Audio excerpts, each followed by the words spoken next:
years, Rachel Miller was missing. Her parents died, believing she had run away. But in 2019, during a simple home renovation, the horrifying truth came out. Rachel had never left. She had been locked in a basement just a few houses away from the day she vanished. And the man responsible?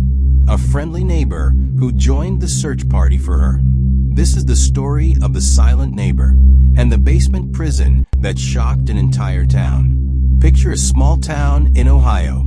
Perfect lawns, white picket fences, neighbors who wave at each other every morning. This was the kind of place where people left their doors unlocked, where crime seemed like something that only happened on the news. Rachel Miller grew up here. She was 18 years old, young, vibrant, full of life. Her family described her as adventurous but responsible. She was getting ready for college, excited for the future. On August 14, 2009, Rachel was on her way to a friend's birthday party. She left home around 7 p.m. in her silver Honda Civic.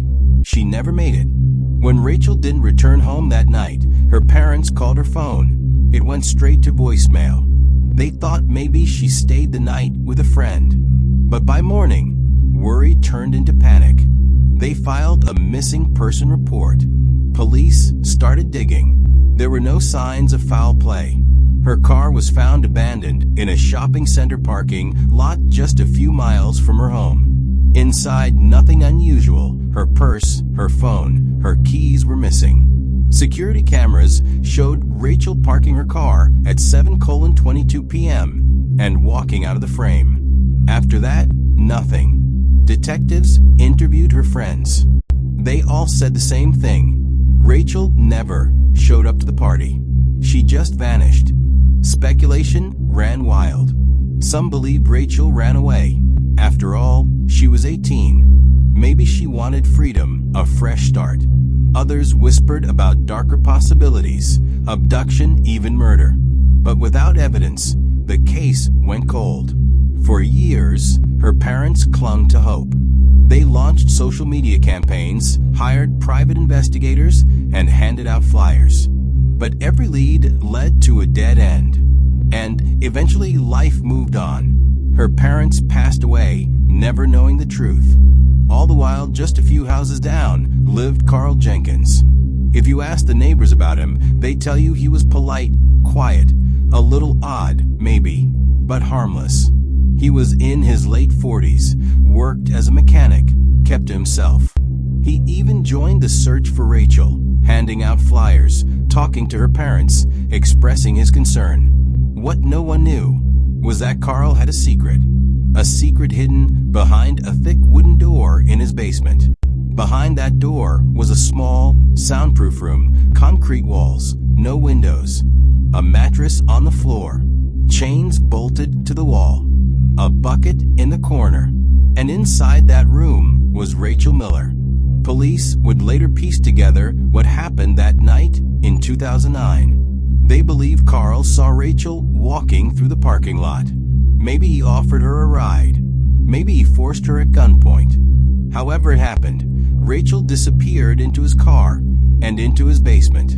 For 7 years, Rachel was kept alive in that tiny room. No sunlight, no freedom. Carl brought her food, clothes, and books, but always under lock and key. Neighbors never suspected a thing. He soundproofed the walls so no one could hear her screams.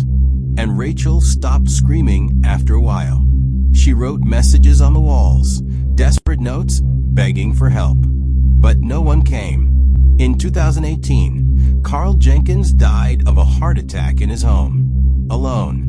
No family, no one to check on him. For almost a year, his house sat empty. Rachel's remains still locked behind that wall. Then, in 2019, the house was sold. The new owners planned to renovate the basement.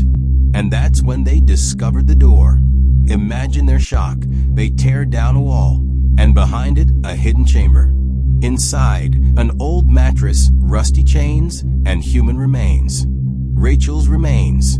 The medical examiner determined Rachel had died about 3 years before she was found. Cause Cause of death? Malnutrition and trauma. Investigators believe Carl kept her alive for 7 years. 7 years in that prison, before she either became too weak or he simply stopped feeding her. Police also found journals Rachel had written, pages filled with pleas for help, letters to her parents, notes about the passing days. The last entry was dated 2016. It simply read, "I don't think anyone is coming." Why did Carl do it?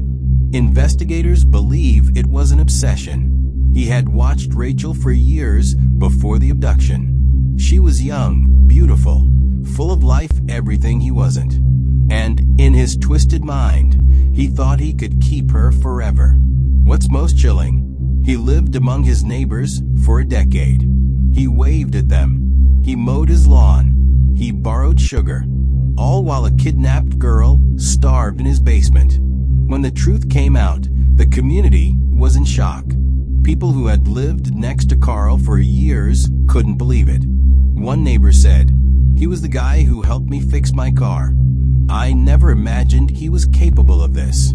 Rachel's surviving relatives were devastated. For years, they believed she ran away. In reality, she was less than 500 feet from home. What makes this case so disturbing isn't just a crime, it's the deception. Carl Jenkins wasn't a stranger lurking in the shadows. He wasn't a headline villain. He was the quiet neighbor next door. And for 10 years, he hid a nightmare in plain sight. Evil doesn't always wear a mask. Sometimes it smiles at you over the fence. Thanks for watching. If you found this case chilling, make sure to subscribe for more stories like this. And remember, trust your instincts, because sometimes the real danger is closer than you think.